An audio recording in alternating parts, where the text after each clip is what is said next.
est assis sur le trône éternellement et que rien ne peut le secouer, rien ne peut le trébucher. Alléluia. Nous disons merci au Seigneur pour ce temps qu'il a permis, pour ce jour qu'il a permis. Nous rendons gloire au Seigneur de sa bonté dans nos vies, de sa grâce, de son attention particulière sur nos vies. Et nous rendons gloire au Seigneur aussi pour les choses qu'il a réservées pour nous et les choses qu'il réserve chaque jour dans nos vies. Nous bénissons le Seigneur pour tout ce qu'il essaie d'accomplir afin que nous puissions toujours rester à ses pieds, puissions continuer la marche avec lui. Nous bénissons le Seigneur pour tout ce qu'il accomplit afin que lui, il soit devant et que nous soyons derrière cette lumière qu'il est. Alléluia. Amen. Je remercie le Seigneur pour tous les messages que je lis par rapport au message que nos frères nous ont exhortés dans ce groupe, être rassasiés de Dieu. Et c'est ainsi que nous allons continuer dans cette même perspective par la grâce de Dieu en ce soir où nous allons parler toujours d'être rassasiés de Dieu dans les évangiles de Jean, dans Jean, où Jésus nous parle de la façon dont Jésus nous montre comment ce qu'il est. Il était tellement rassasié de Dieu, où Jésus ne faisait rien par lui, où Jésus était guidé par le Seigneur, le Saint-Esprit,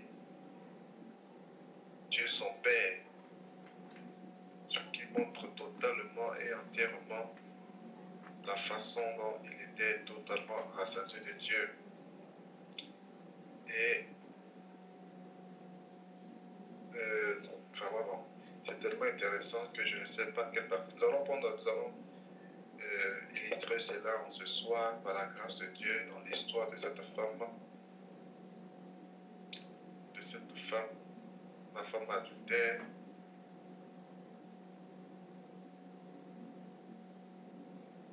Nous allons illustrer cela avec l'histoire de la femme adultère en ce soir par la grâce de Dieu. Et cette histoire se trouve dans Jean 8. Alléluia, gloire à Dieu. Gloire à Dieu.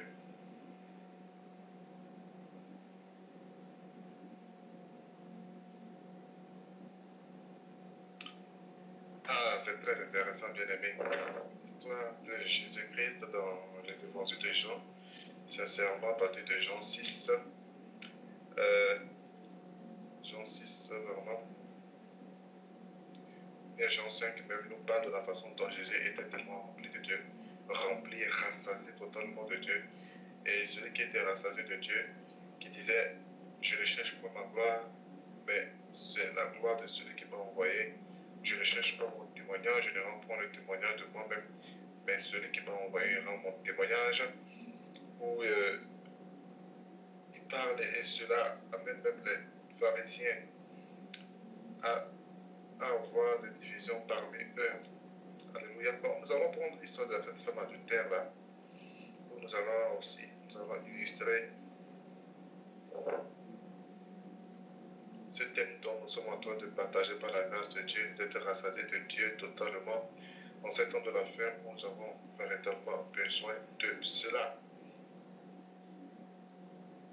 Il est très important de savoir que tout ce que nous faisons sortir de nos bouches, tout ce qui nos actions, la façon dont nous vivons, n'est que l'expression de ce qui est en nos cœurs, n'est que l'expression de ce qui est enfoui en nous, n'est que l'expression de ce par lequel nous avons été nourris.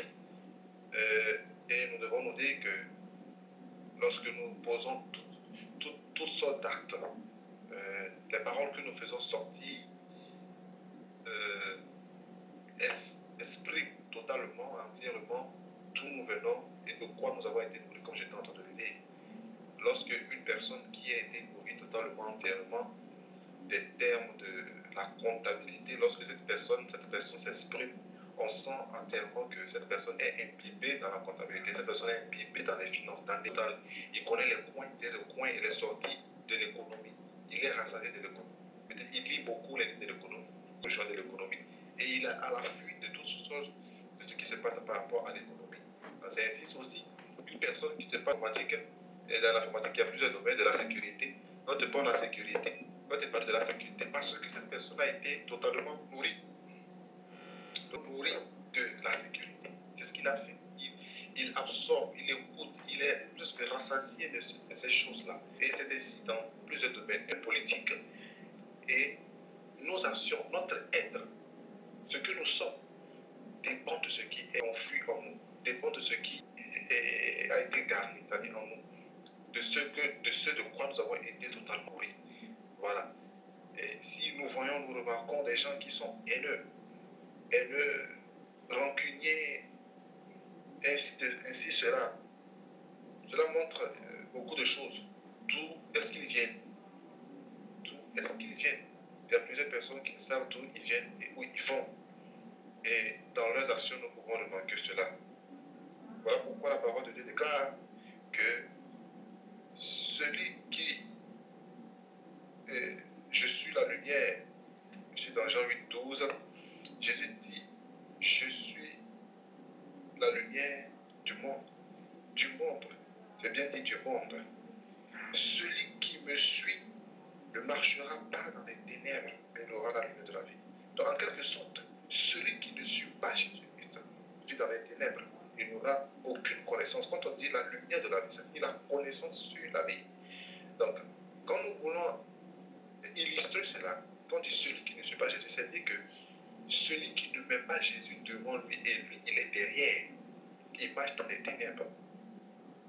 Est-ce que nous comprenons cela? Donc, une personne qui ne met pas Jésus-Christ devant lui, c'est qu'il se met lui-même devant.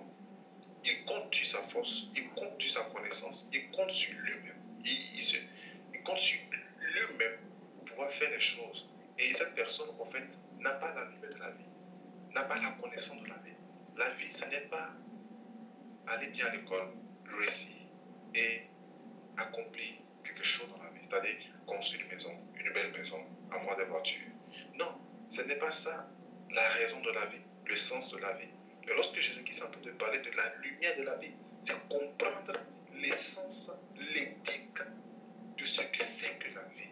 Parce que la vie ne se limite pas à avoir une maison, à avoir une voiture, à avoir ces choses. Non. Mais lorsque Jésus dit, je suis la lumière de la vie. Donc lorsque nous plaçons Jésus-Christ devant nous, et nous sommes derrière, quand nos frères l'ont dit, voir Jésus-Christ, placer Jésus-Christ devant toute chose, c'est avoir sa tête baissée. C'est-à-dire, c'est sur Jésus-Christ. C'est totalement être rassasié de Dieu. Et c'est ainsi que nous ne marcherons pas dans les ténèbres. C'est ainsi que une personne qui marche dans les ténèbres ne sait où il va, d'où il vient, et il va tourner en rond. Même s'il tombe dans un trou, il ne saura même pas qu'il est tombé dans un trou. Et il va stagner là-bas. Nous pouvons avoir les voitures, mais nous n'aurons pas le bonheur.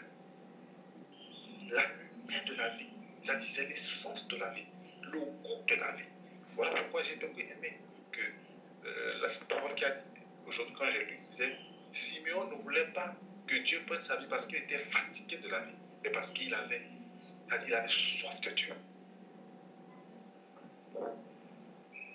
Alléluia. Donc c'est ça.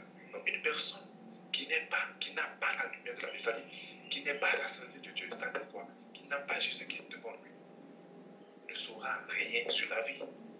Ne saura rien sur la vie. Pour lui, la vie s'arrêtera au manger, au boire, aller à l'école, réussir dans la vie, construire une maison, avoir une femme. Mais, oh Dieu dit, le rêve des cieux ne se limite pas seulement au manger, au boire. Donc ce qui s'est dit qu'il y a quelque chose, le sens de la vie, l'éthique de la vie, comme je suis en train de dire. Car nous pouvons être tous des êtres, mais Dieu veut que nous puissions être des êtres vivants. Voilà pourquoi il a dit dans Genèse, dans la parole on dit, il a soufflé un souffle de vie. Et l'âge est devenu un être, mais pas seulement un être vivant, donc un être qui vit. Voilà pourquoi ceux qui n'ont pas la lumière de la vie, ils sont déjà des êtres, mais ne sont pas des êtres vivants. Voilà pourquoi on dit Jésus-Christ nous donne, c'est lui, par lui que nous avons le mouvement, l'être et la vie. Il faut être, et il faut être vivant. Donc il y a juste des êtres, mais il n'y a pas des êtres vivants. Et pour être un être vivant, c'est que tu dois avoir la vie en toi. Car l'être vivant, ce n'est pas seulement de respirer ce phénomène qui se passe où les poumons se gonflent, se dégonflent, où il y a la circulation du sang, où le cœur bat. Mais ce n'est pas ce corps-là que nous voyons. Non, non, non, c'est pas ça. Mais la véritable vie, l'essence de la vie, vient de quelque part qui est Jésus-Christ. Voilà pourquoi on dit l'argile est devenu un être vivant.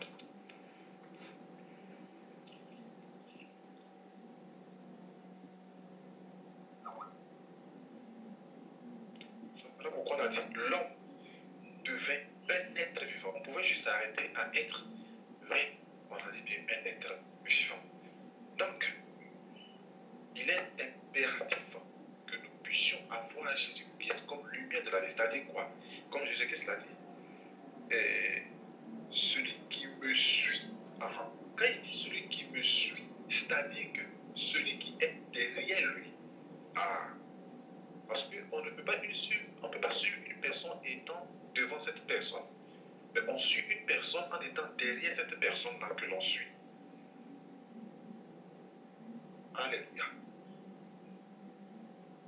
C'est ainsi que nous devons mettre Jésus-Christ au-devant de toutes choses pour avoir la lumière de la vie.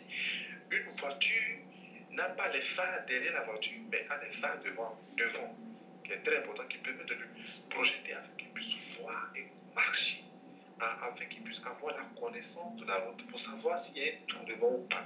Mais une voiture qui n'a pas de phare ne sait où rouler, ne sait comment rouler et tombera dans un trou parce qu'il n'a pas la lumière. Et c'est ainsi qu'il y a des gens qui stagnent. Pourquoi? Parce qu'ils n'ont pas la lumière de la vie. Parce qu'ils n'ont pas Jésus-Christ. Parce qu'ils ne suivent pas Jésus-Christ. Parce qu'ils ne sont pas rassasiés de Dieu. Être rassasié de Dieu, c'est ça où on met Jésus-Christ devant et nous sommes derrière. Et c'est ainsi que cette histoire de la femme adultère nous amène beaucoup de choses. Nous fait comprendre beaucoup de choses. Où on nous dit qu'ils ont attrapé la femme adultère. Mais comme le frère Thio avait l'habitude de le dire, que ce qui l'intrigue, c'est que cette femme qui a été arrêtée en flagrant délit d'adultère, mais elle n'a pas commis l'adultère seule, mais elle l'a commis avec un homme. Mais où est l'homme? Point d'interrogation.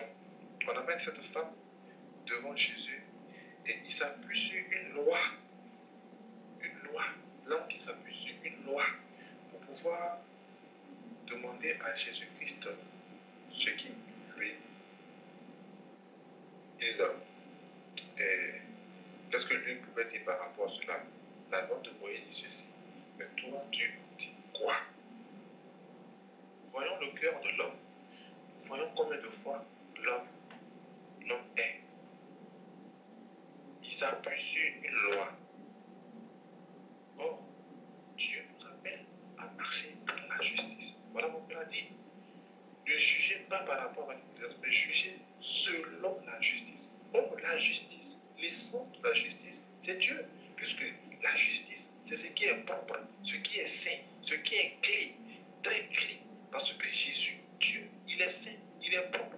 Voilà pourquoi nous ne devons pas aimer la saleté. Parce que tout ce qui est sale, ce n'est pas la justice. Tout ce qui est sale, c'est malsain. Tout ce qui est sale n'est pas bon. Car Jésus, lui, vit dans la propreté, dans la justice. Maintenant, aujourd'hui, beaucoup d'hommes voulaient s'appuyer sur les lois pour pouvoir faire quelque chose. Et il faut se cacher derrière cette loi-là. Et pointer du doigt autre personne. Or, c'est pas ça la justice. C'est pas ça la justice. Donc, ce qui est très intéressant, par rapport à Jésus-Christ et par rapport à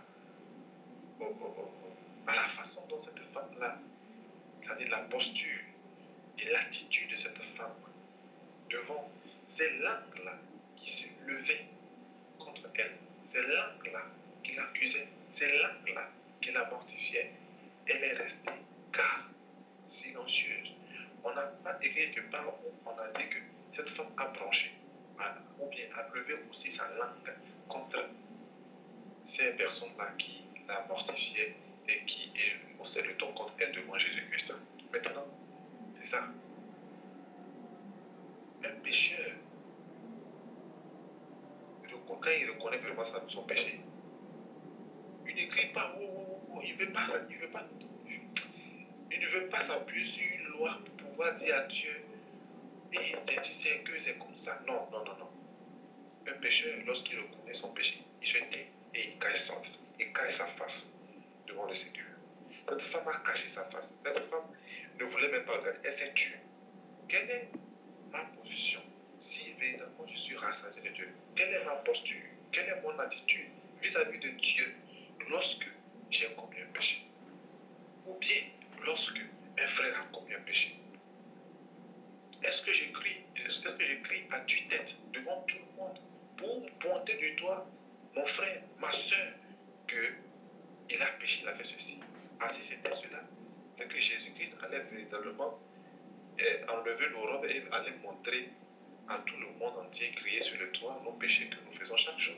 Mais quelle est l'attitude de Jésus par rapport à nous lorsque nous péchons? Est-ce que Jésus pas écrit à tue-tête pour montrer à tout le monde que moi, Gauthier, oui, je suis une personne, je suis hypocrite. Oh, chaque jour, je viens de dire que j'ai comme ça, j'ai péché, j'ai menti, j'ai fait ceci, j'ai couché avec cette femme. Non, Jésus ne le fait pas. Mais pourquoi nous les hommes, disons que nous sommes rassasiés de Dieu, disons que nous sommes des chrétiens, disons que nous marchons par rapport à la justice, nous pouvons maintenant nous lever pour Dieu du doigt et crier à tue-tête et voulons même se baser sur une loi pour pouvoir indexer les gens, pour pouvoir indexer mon frère, ma soeur. Donc cela veut dire que nous ne sommes pas totalement remplis de Dieu parce qu'on dit l'amour cache. L'amour cache. L'amour cache. Écoute, donc frère et soeur, si j'aime vraiment, donc si véritablement je suis rassasié de Dieu, alléluia.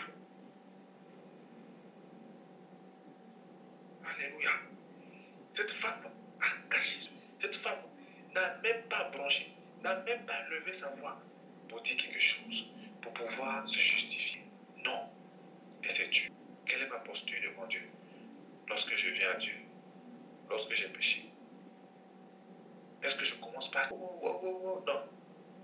Ou bien quelle est ma posture vis-à-vis d'un frère, d'une soeur qui m'a permis que je puisse voir mon frère? Quelle est ma posture vis-à-vis? Est-ce que je vais m'appuyer sur une loi pour pouvoir condamner? Ce n'est même pas la justice. Parce que la justice de Dieu n'est pas comme ça. Si c'était ainsi, Jésus-Christ devant les pharisiens, il allait citer tous leurs péchés. Il ne l'a pas fait. Jésus-Christ allait même réciter les péchés de ces personnes-là qu'il guérissait. Mais qu'est-ce qu'il disait? Va, ne pêche plus. Il lui dit ça dans ses oreilles. Va, ne pêche plus. Alléluia. Mais c'est intéressant. Ce qui est intéressant, comme j'étais en train de le dire, cette personne-là,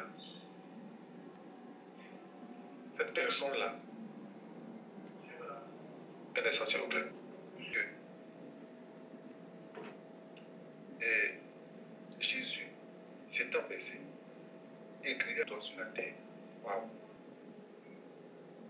Les hommes, si nous sommes rassasiés de Dieu, nous sommes rassasiés de Jésus, nous n'allons pas nous acharner sur les hommes. C'est-à-dire que, qu'est-ce que je veux dire? Nous n'allons pas nous acharner sur l'opinion des hommes parce que c'est notre histoire. Alléluia. Ce n'est pas les hommes qui écrivent notre histoire. Ce n'est pas les hommes qui écrivent. David a dit, avant, même quand je sais une base informée vide, tu me connaissais. Et tous les jours de ma vie étaient déjà inscrits dans ton livre. Qui écrit ce Dieu qui écrit ce livre-là? Ce n'est pas ce livre-là. Alléluia. Donc, telle doit être notre posture. Jésus-Christ, nous devons, à l'âme Jésus, écrire notre histoire. Nous ne devons pas écrire nous-mêmes notre histoire. Comme j'étais en train de dire, mettre Jésus, c'est-à-dire être rassasié de Dieu, il laissait Jésus-Christ écrire notre histoire. Jésus-Christ était en train d'écrire. Est-ce que nous sommes acharnés sur les opinions des hommes? Et voulons-nous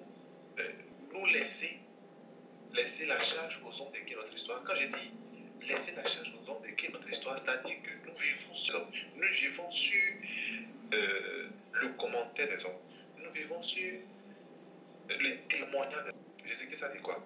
Moi, je ne témoignage. Mais celui qui m'a envoyé, son témoignage me suffit. Il rend témoignage de moi. Et cela suffit. Alléluia. Qui t'a envoyé sur terre? Ce n'est pas tes parents qui t'ont. Non. C'est Dieu qui a voulu et a permis dans son bon plaisir que je sorte de cette famille. Que tu sois famille. Tu n'as pas choisi ta famille. Je n'ai pas choisi ma famille. C'est Dieu qui t'a envoyé. Donc c'est Dieu. Le témoignage de celui qui t'a envoyé est plus important. Plus important que tout. Même dans ton boulot. Celui qui t'a placé dans. C'est pas parce que tu as des diplômes. C'est vrai, tu as réussi. C'est vrai, tu as une demande de diplôme. C'est bien, tu es intelligent. Mais celui qui a permis que tu puisses entrer dans ce boulot, laisse-le écrire ton histoire dans ce boulot. Laisse-lui rendre témoignage de toi. Ah, ce qui est très intéressant, lorsque Dieu veut rendre témoignage, c'est tellement grand. Il n'a pas besoin de. Je me rappelle d'une personne dans la Bible qu'on appelle David. Je l'ai vu nulle part, quelque part où quelqu'un était à côté de lui et on remarquait tout ce qu'il faisait dans la prairie, c'est-à-dire là où il amenait les brebis pour manger. Mais lorsqu'on demande à avoir une personne qui puisse venir de la harpe et tout cela, le Saul disait, je connais une personne, il est fort, c'est vrai, mais où est-ce qu'il avait vu? David ne savait rien du tout.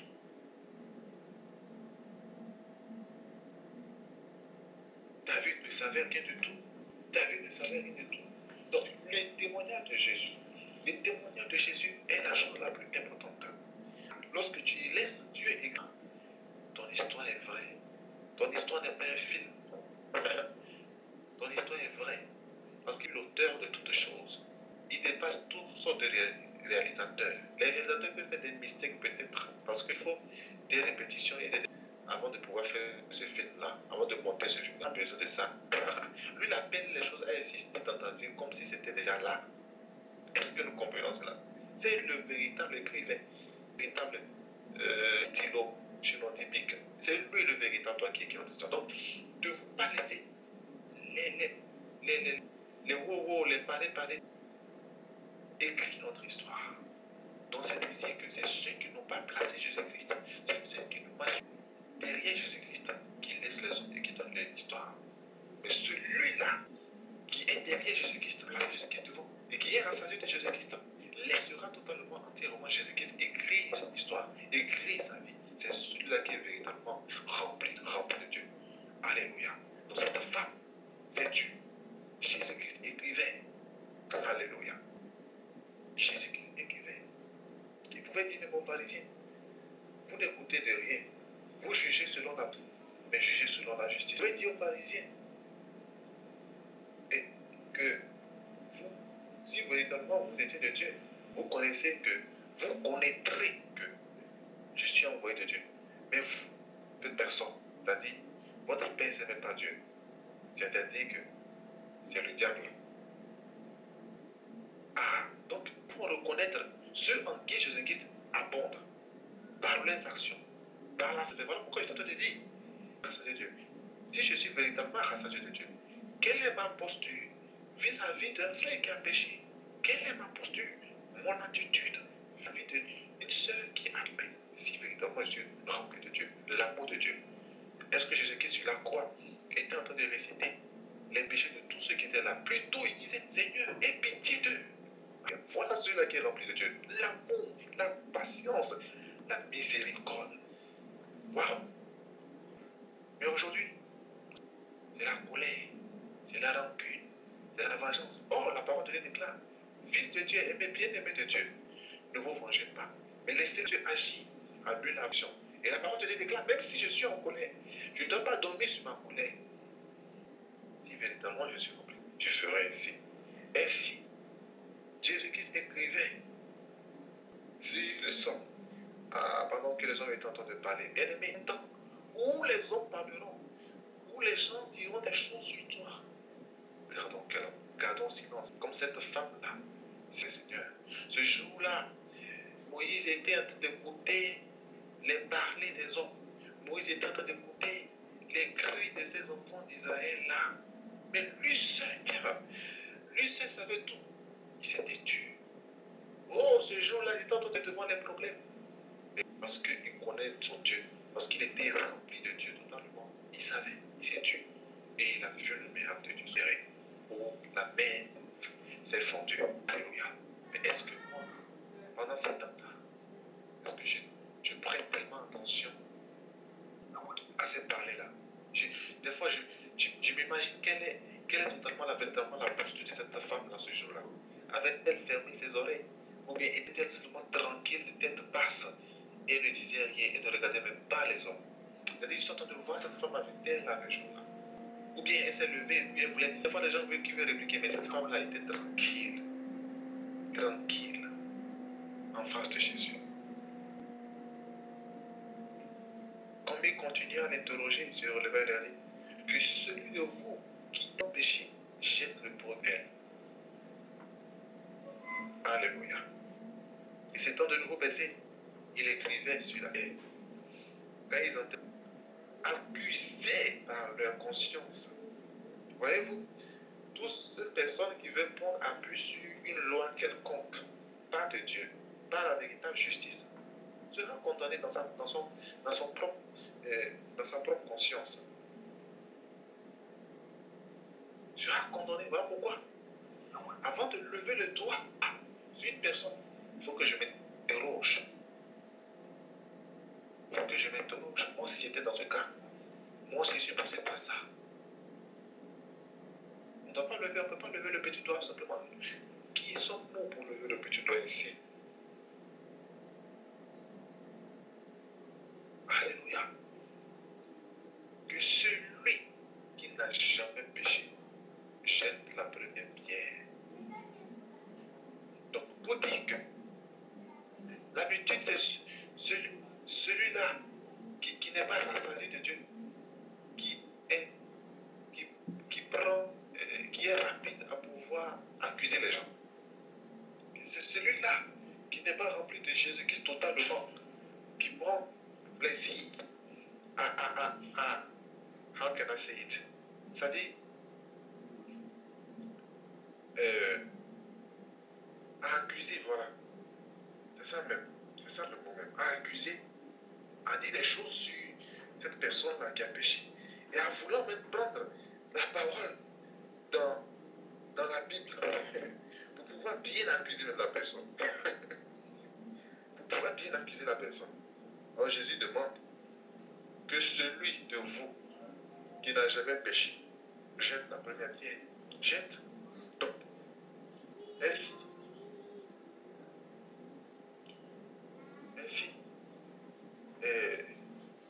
ces personnes qui criaient, qui accusaient, qui se levaient, qui jacassaient contre la femme là, ils sont tués. Bien aimés, seule la parole de Dieu fait taire les accusations. Seul Dieu fait taire les langues qui se lèvent contre nous. Seul Jésus-Christ fait taire les bruits qui nous empressent. Fait taire les parler des gens. Seul Jésus-Christ, sa parole seule suffit pour faire taire les langues, pour faire taire l'adversité, pour faire taire toutes choses. Nous nous rappelons ce jour-là, dans la barque, lorsque Jésus-Christ était calmement, et que les disciples étaient en train de crier, oh, oh, oh. Une seule parole de Dieu, de Jésus, a fait taire how can I say it? Comment on appelle ça? Excusez-moi. L'agitation de la mer et ces vents-là, une seule parole. Bien-aimés, soyez remplis de Dieu et marchons par rapport à sa parole. C'est ainsi que, lorsque nous marchons par rapport à sa parole, lorsque la lumière est devant nous, sa parole-là qui est en nous, parce que nous marchons par rapport à la parole, fera taire les choses. Il parlera, une seule parole de lui fera taire les choses. Nous nous rappelons de la façon dont Jésus-Christ répondait même avec sagesse pour rendre silencieux les Sadducéens et les pharisiens qui l'empressaient de certaines questions. Alléluia. Une personne rassasiée de Dieu, Dieu lui donnera la parole pour pouvoir faire taire beaucoup de choses autour de lui avec sagesse. Alléluia. Oh, quand ils entendirent cela, accusés par leur conscience, accusés dans leur conscience, bien-aimé. Alléluia. Donc, lorsqu'il faut que je me dise que à chaque fois que je leverai ma bouche pour pouvoir accuser une personne, il faut que moi-même je me sente même accusé même dans mon cœur. À chaque fois que je me leverai pour pouvoir accuser une personne, normalement je dois me sentir gêné. Non? Comme si moi j'étais saint alors que je ne suis pas saint. Donc, il se retirait un à un. Bien aimé, les gens qui nous accusaient, les gens qui se moquaient de nous, les voix qui se levaient contre nous, se tairont un à un au nom puissant de Jésus dans nos vies. Alléluia. Sur toute adversité, ces voix se tairont, ces voix se tairont. Alléluia. Oh, il y a plusieurs voix dans ce monde. Lorsque tu es béni, on parle, on dit non, que tu as touché au fétiche. Lorsque tu as une voiture, on dit non, tu l'as fait dans les sectes. Lorsque tu as une bonne élévation, on dit non, c'est sûr que tu as tué une personne. Lorsque tu n'as pas d'enfant, c'est ces mêmes langues-là qui diront c'est sûr que tu as fait un sacrifice. Lorsque ta femme n'a pas d'enfant, on dit ah, c'est sûr qu'ils ont vendu l'utérus pour pouvoir devenir riche. Ah, lorsque tu parles par la grâce de Dieu, on dit c'est sûr que tu as touché les fétiches. Oh, ces langues-là se tairont. Ces langues-là se tairont un à un. Lorsque tu ne trouves pas du travail, ils diront ah, toi tu n'es rien du tout. Oh, Jésus est bon. Un à un, ils se retireront parce que Jésus-Christ dira seulement une seule parole pour les faire taire. Au nom de Jésus. Au nom de Jésus. Ces langues se tairont. Ces langues se tairont. Ces accusations vont cesser. Dans le nom de Jésus. Mais quelle est notre posture? Nous qui sommes rassasiés de Dieu. Quelle est notre posture? Si nous véritablement nous mettons Jésus-Christ devant nous et nous sommes derrière, quelle est notre attitude face à tout cela? Remarquons l'attitude de cette personne, de cette femme-là, pécheresse. Alléluia. Tête baissée. Et Jésus resta seul avec la femme qui était là au milieu. Bien aimé, il n'y aura personne autour de nous. Nous sommes toujours seuls avec Jésus-Christ. Nous devons être toujours seuls avec Jésus-Christ. Alléluia. Avec Jésus-Christ seul. Toujours avec Jésus-Christ. Parce que lorsque nous sommes rassasiés de Dieu, c'est Dieu et nous. Voilà pourquoi Paul pouvait dire, ce n'est plus moi qui vis, mais Jésus-Christ qui vit en moi et par moi. C'est ça. Ce n'est pas mon père qui vit par moi. Ce n'est pas ma mère qui vit avec moi à mes côtés. Non. Mais Dieu. Dieu. Nous serons toujours seuls face à et face avec Dieu.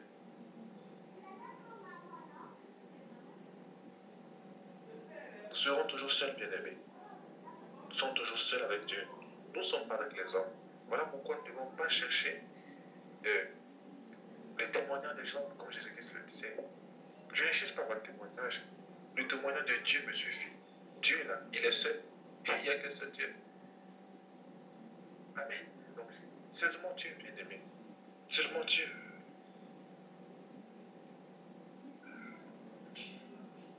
Alors, s'étant relevé, et ne voyant plus que la femme, Jésus lui dit, femme, où sont ceux qui t'accusaient? Alléluia. Où sont ceux qui levaient leur langue contre toi, mon frère? Où sont ces personnes qui levaient leur langue contre nous? Personne n'est-il condamné? Parce qu'un homme ne peut pas condamner son frère. Personne n'est-il condamné? Parce que quel pouvoir avons-nous pour pouvoir condamner un frère? Mon frère et ma soeur qui a péché. Qui suis-je pour pouvoir condamner? Où sont ceux qui t'accusaient? Ces personnes qui disent qui connaissaient la loi, qui connaissaient Dieu. Où sont-ils? Les accusateurs ne restent pas avec Jésus. Mais un pécheur qui reconnaît sincèrement son péché va devant Dieu, lui seul peut rester en face de Jésus. Mais les accusateurs qui se lèvent, qui crient, ne peuvent pas rester dans la présence de Dieu. Parce que les accusateurs ne sont pas de Dieu. Alléluia. Ils sont partis. Parce que les accusateurs ne peuvent pas. Cannot be in the presence of God. Parce que Dieu n'est pas un homme qui accuse. Dieu n'est pas une personne accusatrice. Ce n'est pas Dieu, ce n'est pas de lui. Personne n'est-il condamné? Elle répondit, non Seigneur. Et Jésus lui dit, je ne te condamne pas non plus. Va et ne pêche plus. Alléluia. Est-ce que Jésus-Christ a levé la voix pour dire, tu as adulté, on t'a attrapé. Est-ce que Jésus-Christ a eu la peine de pouvoir citer ses péchés? Moi, je ne sais pas, non. Personne n'est-il condamné? Parce que est-ce qu'un homme peut condamner? Quel pouvoir ai-je pour condamner mon frère, ma soeur? Est-il condamnateur? Je suis venu pour libérer. Pourquoi il nous libère des chaînes de l'ennemi, de la condamnation? Voilà pourquoi il allait à la croix. Et tous les actes qui nous ont fait, comme Colossiens le dit, il nous a rendus libres de toutes ces condamnations de l'ennemi. Une personne qui est véritablement remplie de Jésus-Christ doit normalement vivre une vie libre. Car ce sont ceux qui sont réellement en Jésus-Christ. Ah, si je sens, how do you say it in French, la culpabilité, voilà. Dans mon cœur, c'est que je ne suis pas encore libre. Il faut que Dieu me rende libre sincèrement, entièrement. Si ma conscience m'accuse, c'est que je ne suis pas libre. À ces personnes-là, ces accusateurs, ils sont passés parce que leurs conscience accusait. Ils n'étaient pas libres dans leur cœur. Or, dans la présence de Dieu, nous rentrons peut-être, nous rentrons guilty, attachés. Mais nous sortons dans la présence de Dieu, nous sortons libres. Libres. Ah, Jésus qui est venu pour rendre les captifs libres. Donc, une personne remplie sincèrement de Dieu doit vivre une vie pleinement libre. Libre. Libre des complexes. Libre des choses qui se passent dans ce monde. Libre de plusieurs choses qui nous rendent liés. Libre de tout cela. Libre de la jalousie. Libre de la haine. Libre de la rancune. Libre de l'envie. Libre de la jalousie. Libre des querelles. Libre de l'orgueil. Libre de beaucoup de choses, mes frères et sœurs. C'est ça une personne remplie sincèrement de Dieu. Libre de beaucoup de complexes. C'est temps que nous parcourons. Il y a beaucoup de complexes. Alléluia. Alléluia. Non, je ne suis pas élancé. Non, je n'ai pas les épaules de chocolat. Non, je ne suis pas au fond. Est-ce que personne peut m'aimer? Non, je n'ai pas les fesses comme les hommes aiment. Non, je n'ai pas les seins et les gens vont se faire piquer des bizarreries et meurent. Non, pourquoi? Parce qu'ils cherchent le témoignage des hommes. Dieu t'a créé comme il veut. Voilà ces choses-là, nous serons libres de tout cela. Alléluia. Alléluia.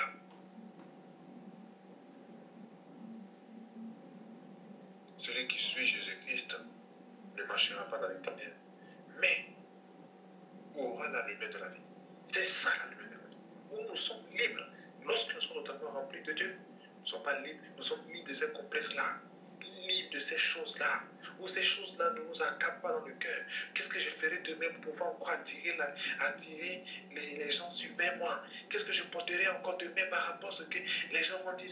Si je suis libre sincèrement dans mon cœur, est-ce que je chercherai l'attirance du... Je ne sais pas. En tout cas, sincèrement, Dieu nous rendra libres de beaucoup de choses. Lorsque toi tu seras libre, tu travailleras librement, tu aimeras ton frère librement, tu aimeras ta soeur librement. Peut-être que dans son cœur, lui, il est en train de porter préjudice contre toi, mais ça ne va pas t'atteindre, parce que tu as le cœur libre et la vengeance appartient seulement à Dieu.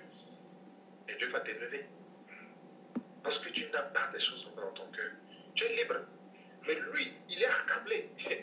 Mais lui, il est angoissé. Quand il te voit, son cœur n'est pas libre. Mais toi, tu es libre. C'est cette personne qui est remplie de Jésus. Toi, tu es libre. Une personne est plus élevée que toi. Tu lui donnes respect. Tu lui parles bien. Tu travailles bien. Une personne peut-être est jalouse contre toi. Mais toi, dans ton cœur, tu es libre. Mais elle n'est pas libre. Parce qu'elle cherche quelque chose. Et ces accusateurs se sont tus. Ils se tairont. Tôt ou tard, ils vont se taire. Ils vont se taire. Et ils quitteront un à un. Alléluia. Que Dieu nous bénisse tous. Il nous accorde cette grâce-là afin de marcher derrière lui. Et que lui nous demande de toutes choses. Et que nous remplisse totalement de lui. Pour la gloire de son nom. Dans tout ce que nous faisons. Et que Dieu bénisse nos couples. Dieu te bénisse nos relations. Dieu bénisse nos travail, nos études et tout. Au nom puissant de Jésus. Gloire à Dieu. Amen. Amen. Gloire au Seigneur. Gloire au Seigneur qui nous a encore parlé ce soir. Bien-aimés, avec un tel message, il nous convient de baisser notre tête comme cette femme devant le Seigneur pour dire, oh, nous ne méritons pas sa présence. Pour lui dire merci, lui qui nous a parlé du haut de son trône. Lui qui nous a parlé parce qu'il nous a aimés. Prions pour son serviteur. Prions au nom de Jésus. Oui, bien-aimés, nous allons élever nos voix. Nous avons appris ce soir que celui qui est rassasié de Dieu, celui qui vit dans la présence de Dieu, sera libre de jalousie, libre de haine, libre du péché, de l'injustice, de la rancune, libre de tout ce qui, bien-aimé, peut déranger son cœur. Parce que dans la présence de Dieu, il n'y a que la joie et la paix. Prions le Seigneur. Que le Seigneur nous donne d'être des hommes qui font attention à cela, afin que nous soyons toujours bien-aimés dans sa présence et que nous expérimentions sa présence. Prions. Oui, par rapport à la parole, nous avons appris ce soir que celui qui est rassasié de Dieu, bien-aimé, c'est celui qui ne passe pas son temps à juger les autres. Il ne passe pas son temps à condamner, mais il se regarde lui-même. Il regarde sa vie. Il fait attention à sa vie à la lumière des Écritures par rapport à la vie de Jésus-Christ. Lorsque nous commençons à condamner, bien-aimé, c'est la preuve que nous ne sommes plus dans la présence de Dieu. En effet, au ciel, il n'y a que deux ministères. Le ministère d'accusation et le ministère de condamnation. Et l'accusateur de nos frères, c'est le diable. Lorsque nous avons commencé, bien-aimé, nous commençons à condamner, bien-aimé, à accuser. C'est la preuve que nous ne sommes plus en fellowship avec le Seigneur Jésus. Nous ne sommes plus en communion avec le Seigneur Jésus qui est en train d'intercéder. Nous allons prier que le Seigneur nous donne de veiller à ces choses. Bien-aimés, quel que soit l'état, quel que soit le péché que nous verrons devant de nous, que le Seigneur nous conduise à intercéder et à intercéder. À avoir son cœur qui intercède et non le cœur d'accuser, de voir les erreurs des autres, les fautes des autres. Prions le Seigneur. Père, c'est toi qui le fais dans nos vies. Nous allons prier toujours en fonction de la parole. Nous avons appris ce soir que le Seigneur Jésus doit être toujours devant. Nous ne devons pas être devant le Seigneur, mais lui doit être devant afin de le suivre. Si nous sommes devant, c'est lui qui nous suit. Mais s'il est devant, c'est nous qui le suivons. Or, c'est à nous de le suivre, pas à lui de nous suivre. Allons prier dans toutes choses, qu'on soit derrière le Seigneur. Qu'on ne prenne pas nos propres décisions. Qu'on ne fasse pas ce qui nous plaît, mais qu'on fasse tout, selon que le Seigneur nous conduit. Prions le Seigneur. Le sujet, y a-t-il un frère qui a un ajout, une édification pour nous ce soir, par rapport au précieux message que nous avons écouté ce soir? Prière de nous édifier, n'hésitez pas. Oui, nous avons été richement bénis. Richement bénis ce soir par le message que nous avons écouté. J'aimerais insister sur un point que notre bien-aimé a bien expliqué. J'aimerais juste appuyer. Nous lisons dans le chapitre 10, verset 6. Job chapitre 10 du verset 4, verset 6. C'est ce qui m'a béni ce matin. Donc je voulais aussi, comme ça va dans le même sens que le message que nous avons écouté, j'aimerais partager aussi pour que ça soit une option pour nous. Job 10, 4 à 6. La Bible dit: as-tu les yeux de chair? Vois-tu un homme? Tes jours sont-ils comme les jours de l'homme, et tes années comme ses années? Pour que tu rejettes, pour que tu t'inquiètes, de mon péché. Oui, bien-aimé, je voulais rappeler l'attitude qu'avaient ces pharisiens. Il n'y avait pas que les pharisiens, il y avait aussi, bien-aimé, le peuple. Tout le monde, bien-aimé, accusait cette femme. Mais ici, Job nous montre la façon de voir et la façon de l'homme de voir. Et celui qui est rassasié de Dieu, c'est-à-dire que cette personne aura aussi les yeux. Et celui qui a les yeux de Dieu doit cesser de voir selon la chair, doit cesser de voir selon l'homme. Qu'est-ce que l'homme recherche? L'homme recherche le péché dans l'homme. l'homme recherche l'iniquité de l'homme. Et comme le bien-aimé a su le dire ici, bien-aimé, à chaque fois que nous sommes de Dieu en position de force, nous sortirons de là faibles. Mais lorsque nous irons dans la position de Dieu faible, nous sortirons forts. Et bien-aimé, la présence de Dieu, c'est pour les gens qui sont humbles. Ceux qui savent reconnaître leurs péchés, c'est ceux-là qui peuvent demeurer dans cette présence. Mais les hypocrites qui ne veulent pas se convertir, ne veulent pas se convertir, bien aimés, ces gens ne peuvent pas la présence de Dieu. Et nous remarquons, bien aimé, la même chose, ce qui s'est passé avec la femme adultère. Par rapport à la femme, les pharisiens étaient en position de force et ils sont venus avec l'esprit d'accusation. Bien aimé, celui qui a l'esprit d'accusation est en communion avec Satan. Et Satan ne supporte pas le Seigneur. Voilà pourquoi ces gens-là étaient condamnés dans leur cœur et ils sont partis. Mais cette femme elle a accepté qu'elle était péchée. Elle a accepté, bien aimée, elle dit qu'elle méritait même la mort. Voilà pourquoi le Seigneur lui dit, je ne te condamne pas. Bien aimé, la même chose s'est passée avec les publicains lorsqu'ils sont allés au temple. Le pharisien était en position de force et le pharisien avait les yeux des... Voilà pourquoi dans ses yeux, il a manifesté son orgueil spirituel. Jusqu'à dire même, il n'est pas comme le publicain qui était là, violent, etc. Esprit d'accusation. Et le Seigneur dit que les deux, quand ils sont sortis de là, l'un était élevé, le publicain était élevé, le pharisien rabaissé. Pourquoi? Le pharisien avait baissé son visage.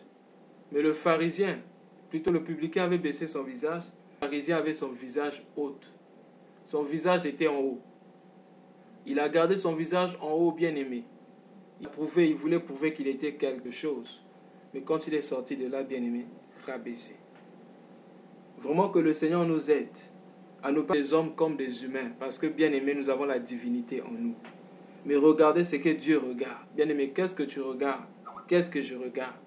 Est-ce que non, je cherche le péché ou je cherche la justice? Il y a une doctrine aujourd'hui, bien aimé, qui court la ville, qui court. Des chrétiens qui cherchent toujours à demander à Dieu, Seigneur, montre-moi l'état d'âme de ce frère. Et généralement, quand ils disent, montre-moi l'état d'âme de ce frère, il a déjà des mauvaises... Il veut déjà voir le péché de ce frère. Bien aimé. At least, si nous demandons à Dieu, montre-moi l'état d'âme, montre-moi ce qui est frère, cela changerait, bien aimé, notre façon de voir les gens. Voilà pourquoi, même dans ce qu'ils reçoivent, ce qu'ils disent recevoir comme révélation, ils ne peuvent que recevoir ce qui est... Puisque déjà la motivation est mauvaise. On pense demander à Dieu de montrer l'état d'âme, mais dans notre cœur on dit, il n'a pas une bonne disposition d'âme. Il est pécheur. Vraiment que le Seigneur nous aide à mettre ce pratique. Que le Seigneur, bien-aimé Gauthier, qui nous a nourris par cette bonne parole ce soir, que le Seigneur te bénisse encore. Amen. Donc, s'il y a un bien-aimé qui a une édification, en tout cas, n'hésitez pas.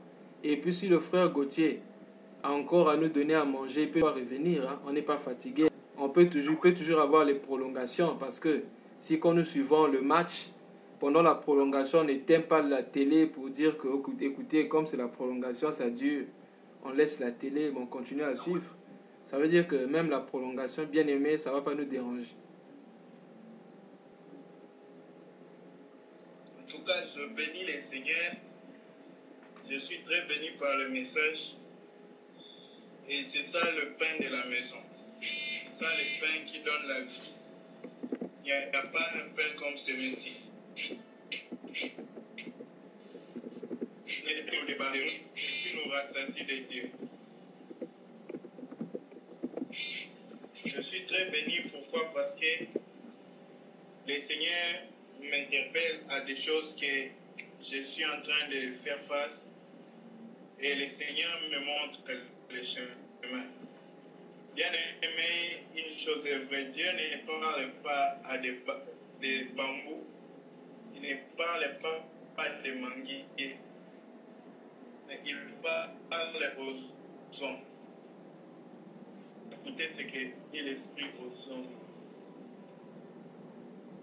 Et bien aimé, notre problème c'est le moi, c'est notre self qui ne cesse de chercher à s'interroger.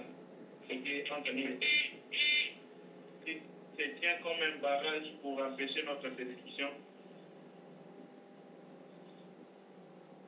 C'est à cause de lui que nous recevons mal que les hommes peuvent dire faire contre nous. Pourtant, bien aimés, quand les hommes parlent en bien ou en mal de nous, tout ce qu'ils font ne concourt qu'à notre bénédiction. Quand les gens étaient en train de crier, crucifiez-les, crucifiez-les, bien aimés, ils pensaient peut-être qu'ils faisaient du mal à Jésus. Ils étaient en train de préparer la gloire de Jésus. Voilà pourquoi Dieu se sert des fois de ce que les hommes pensent nous faire comme mal pour tourner cela en bien. Mais le problème, c'est notre cœur. Quand Dieu veut tourner cela en notre bien, notre cœur est prêt pour se défendre, pour répliquer, pour se sentir en colère. Alors nous perdons la faveur de Dieu.